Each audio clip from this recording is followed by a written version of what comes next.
Hi, I'm finally back, and I'm so sorry about last weekend, but I just really couldn't talk for very long. So, sort of hard to tell a story when your voice doesn't work. Anyway, so finally today I'm back, and I hope that everybody is okay and you're doing well. Today's story is going to be called The Surprise. When I was 12 years old, one evening I was telling my mother that I did not feel well. I had a terrible stomach ache and I had these cramps and I just felt awful. And my mother said, well, since I leave so early in the morning for work, when you get up to go to school, if you don't feel better, that's okay. You can just stay home. So the next morning, when I woke up, I definitely was not better. I had these horrible pains. I did not know what was going on, so I just stayed home. And later in the day, when I got up and I had to go to the bathroom, when I took my underpants off, there was a big surprise. I had blood running down my legs. I had no idea what that was. I was absolutely terrified. My mother wasn't there. She was at work. My grandmother wasn't there, and that's sort of unusual. I don't remember why she wasn't, but she wasn't. And when my dad came home, I didn't want to tell him because I thought it was so weird. It's for the way times are now, that almost seems impossible. Excuse me. That a 12-year-old didn't know what that was. But no, there was no such thing. This was not talked about. Now kids that are 8 or 9 know about it. But back then, no, I had my period. I didn't know what that was. I thought I had some horrible illness. So when my mother finally came home, I told her, I said, Mama, I don't know, but there's something really wrong. I'm bleeding and it's really terrible and I hurt. And she said, oh my God, I feel so sorry. I'm so embarrassed. I should have told you about that, but I thought you were still too young. And I said, well, what is it? And she said, that's what women have. That's what happens. So they need that for later when they want to have babies. And this made absolutely no sense to me. How could you need blood for a baby? I mean, really. But I just thought, well, okay, my mother knows best. So yeah, here I was with my period, and oh good Lord, I was just devastated because I never knew about this. Nobody ever mentioned anything. Nobody ever told me anything. But the other thing that was happening at that point in time is that I was in a class of 54 kids. I was the only girl that had any kind of breasts, and mine were sort of big for a little girl. I mean, I was a little girl. I was 12, but they were really there. So all the boys were making a big deal out of it. And of course, Johann, who was this really nasty kid, he was really gross. And so I started to go into this really deep depression. I didn't really think that I should have this thing of where I bleed once a month. I didn't really want these big boobs because nobody else had them. I really didn't want to do anything and like with phys ed because good Lord, then they could really see them. So I had knitted these sweaters. I mean, they looked like a big potato sack because I didn't want them to show. So it was like a blouson thing with I put a string through the bottom. And I mean, it was just sort of pathetic when I look back on it. But I was embarrassed. I didn't want this. Nobody else had it. And things just were not working out all that well for me. Some of you who have been watching a lot of my stories will know about Tante Clara, the wonderful lady where I worked in the nursery, but then you will also know about her husband, Mr. Sainz. And if you know what happened there, you can sort of start to get a picture of what was happening with me. I was getting very, very, very depressed. I felt really cornered in what was happening to me. And of course, by that time, my poor father was drunk every day, and every weekend my parents were fighting. And like my dad used to say, "Yo, at our house we have flying chickens." Yeah, once in a while when we would have a chicken, they would always have a fight. And then my mother would always end up throwing something, and she frequently threw the plate that still had part of a chicken on it and went to that room. And then of course, it was my job to clean it up. But things were starting to get really bad. I was getting more and more withdrawn. I was very, very depressed.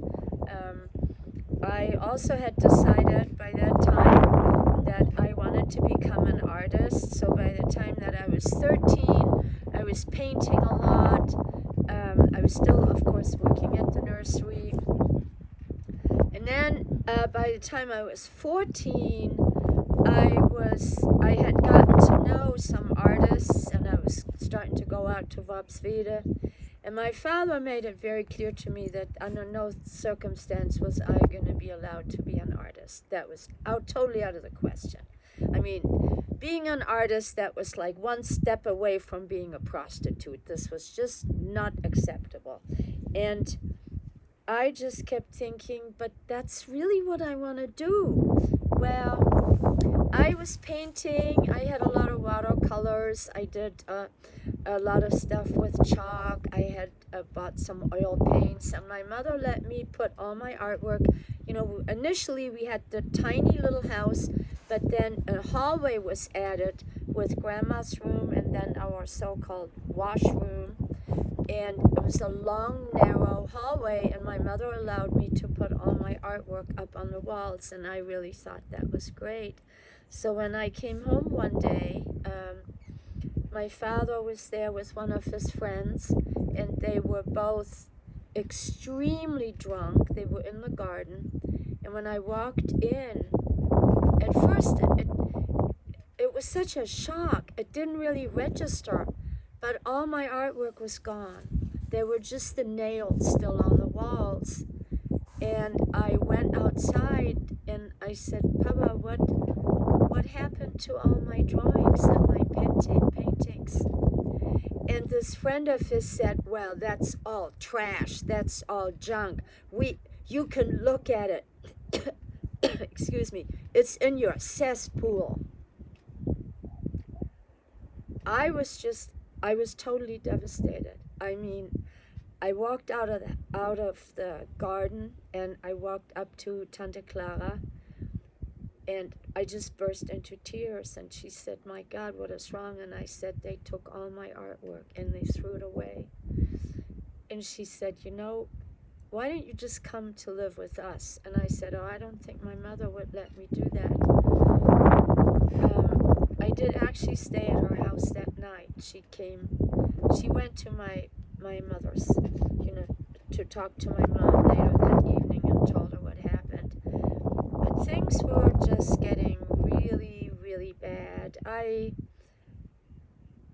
When I was 14 and a half, I tried to kill myself. I just couldn't. There were so many things that seemed wrong in my life that I just didn't want to live anymore. And I have this really ridiculous little scar. I mean, it's like a half an inch long. And I cut in there, and I thought, well, this isn't really working out very well. This is going to take a really long time to bleed to death. And this hurts so much, I don't think I can do this. So it was this comedy of errors. So then the next day I thought, okay, well, I'm just going to take a whole bunch of pills. We've got aspirins. But when I was very young, I had an issue with swallowing pills. So I made this milk soup with noodles. I mean, it's now that I look back on it, I think, oh my God, this poor little girl, well, that was me. Then I took all these aspirin and I crushed them in the warm milk. It was the most horrible thing to eat this. Oh my God, it hurt my throat, and 10 minutes later, I threw it all up. And then I was really devastated. I thought, oh my God, my life is horrible, and I can't do anything right. to top it all off, I can't even kill myself. Now that's really pathetic. You don't want to be here, but this doesn't work. And there is, what else could you do? I can't jump into the river. I'm a really good swimmer. That won't work. And I didn't think about maybe going to the train station and throwing myself in front of a train. I didn't think that far. But anyway, a few days later, I thought, I can't do this. I think I'll just run away. I think that'll be a much better plan. So I had seen this agency that they were looking for young girls that would like to clean houses, take care of children, and be an au pair in England. And learn English. Well, hey, I didn't need to learn English. I already spoke English. I was reading Oscar Wilde. So my grandmother had been taking me to this place called the America House, which was something that the Americans had created. They were trying to establish a better understanding between Germans and Americans. And she used to take me there. They showed little movies, and they had books that you could borrow. And I really liked going there because it showed things about the United States and what it was like here and how people lived. And I learned American songs, like, hey, I could sing Old MacDonald Had a Farm. I thought that was pretty neat. And then some of the soldiers that were there, they would recognize me because I sort of stood out because I had this really, really long hair, and I usually had made a little crown out of flowers that I would put on my head. So, you know, I sort of looked different than the other kids. And of course, by then, you know, I looked much older than I really was. But they would talk to me and they would say, "That's amazing, your English, it's so good. Who taught you this?" And I said, "Well, sort of you did, but also in school. But my grandmother has been bringing me here, and I watch your movies." And they said, "Wow, you're really good. You sound just like you were grown somewhere on the prairie." And I said, "On the prairie? What's that?" Because I wasn't sure what that meant. So they always had a good time explaining stuff to me. And I told my grandmother, I said, "Look, Oma, I don't want to live here anymore." And she said, "That's a good idea." And I said, "Really?" She said, "Yeah, you don't fit here. You need to go." And she said, "But you can't go to America. You're too young." And I said, "No, I'm going there when I'm 18, I'm sure. But I think for now, I think I can run away." Well, a few days later, my mother said, "You know what? I think the situation here has really gotten bad. I'm going to write to my sister in New Jersey, and I'm going to ask her if she will sponsor us to go to America." And I said, "Oh, well, that would really be great." But I said, "Papa doesn't want to go there anymore." And she said, "Yeah, I know. You and I are just going to go." And I thought, wow, that would really be nice. So a few days after that, she told my father that she was planning on going to America with me.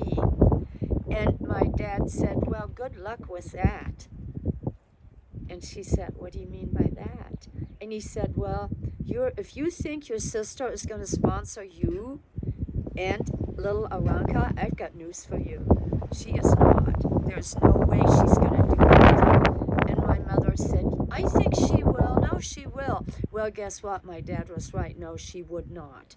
She wrote my mother a letter back and said that if she wanted to get a divorce from my dad, then she would think about sponsoring her and me. But if she was still married to my father, there was no way that they were going to do that. So that cinched it for me. I thought, okay, no, I'm reverting back to my plan. So I talked to my grandmother and I said, "Look, I went to that agency and I can go. As soon as I'm 15, they can get me a job over there, especially since I speak English. And I can cook and I can clean." The lady said to me, "They're going to have dozens of families that are going to want me." Because usually girls that go over there, they want to learn English. Well, I knew that already.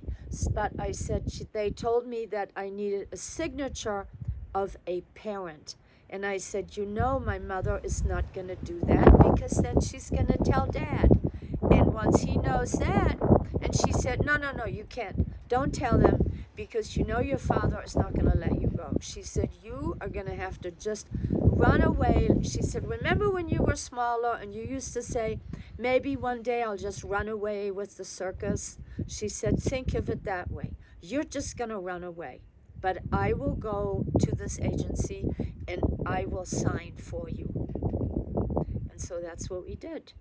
We went to the agency and she signed it.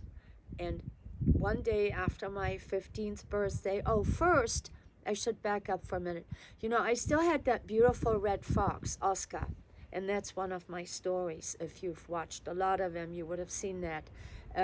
I knew that my parents did not want to take care of Oscar.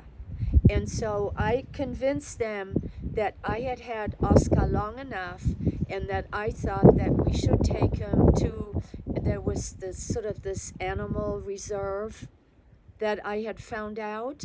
And I said, let's take him there, because I knew that, you know, they didn't have the time to deal with him. So we did that. And then a few days later, that was it. I wrote a letter to my mom and I put it on her pillow. And then I took off. The family that had chosen me, back then there were still flights from Bremen to London. So that was so exciting. You have no idea. I'd never been in an airplane. I mean, how cool was that? And my grandmother went to the airport with me, and I still remember seeing her standing on the tarmac, because you used to be able to walk out on the tarmac in Bremen with these little putter planes, and she was there waving at me, and I thought, oh, this is so exciting. And there you go. So my next story will be what it was like to be in London. But for today, thank you for listening. I hope you enjoyed this. And if you haven't subscribed, please do so and click the little bell so that you will be notified whenever we do a new video. Thank you very much, and I love you.